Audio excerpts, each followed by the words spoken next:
a nan nake amfani da wannan dama nake jajanta ɗan uwan Kwankwasa bisa abin da ya faru da su jiya a airport.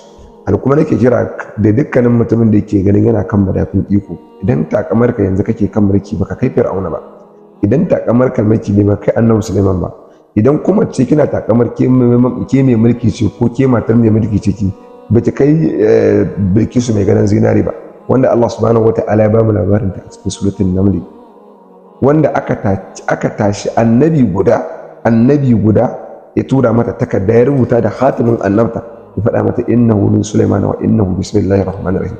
Kewa ya rubuta miki wani sako? Babu wanda ya rubuta miki wani sako. Kuma mutanen da ke amfani da su suke cin mutuncin al'umma masu daraja, kowa ya riga ya san da kuɗin ƙasarsa ake ɗauka ake biyan su. In waifon ne da yana kuɗin ƙasar ake ɗauka ake biyan su. So bai kamata a amfani da kuɗin ƙasar mu kuma a amfani da kuɗin ƙasar mu a sai abu kuma you are using it against us. Kwankwasa mutane ne masu daraja masu tsari. Laraba suka ce idan na qatan nasan naka duka wa idan taraktuhum tarakuka. Ba ma shiga hurumin mutum, ba ma ruwan mu da kowa, abin da ke gaban mu kasa gaba. Amma idan har ka taɓo mai gidanmu ba za mu ɗaga ma kafa ba.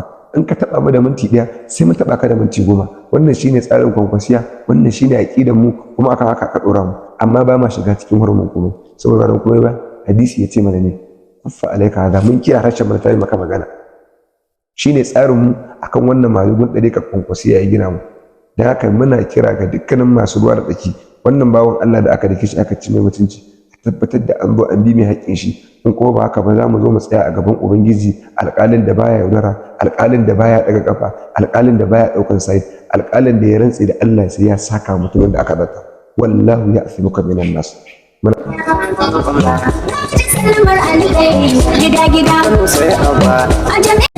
Bagagaran magauta gamji bai iya faɗa da kowa ba. Koga abarka sai dai Allah ka firgitar da 'yan banza. Ga uban maza gogar ma kowata baka sai haza.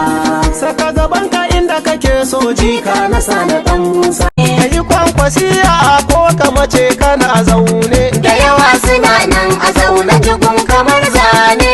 Ta na gandu ni dai dan ɗarika ne. Ita ko ɗarika kaga fitar ta illa ne. Bana butulci ko da wani na yi wa waka ne. 'Yan Kwankwasiya masu yawan biyayya ne. Mu 'yan ɗarikar Kwankwasa 'yan amana ne. Sabon gidan Abdalla ne Alasan ne. Daɗi. Kwankwaso shugaban Najeriya ka ji addu'ar talakawa. Abba zaɓin kana wanda bo sai jakada a Nasarawa. Zogale ya fita ba in ji Fuad mu canja a Nasarawa. She? Yawa. Ku faɗa su ji kan mu duyawa ye. Kwankwasiyar mu dai talakawa. Zance a darba batun wani taye. A jam'iyya ta kayan daɗi. Lema da tsintsiya za ku ga kaye. Gida abu ne na kana. Yardar ilahu bana sai mun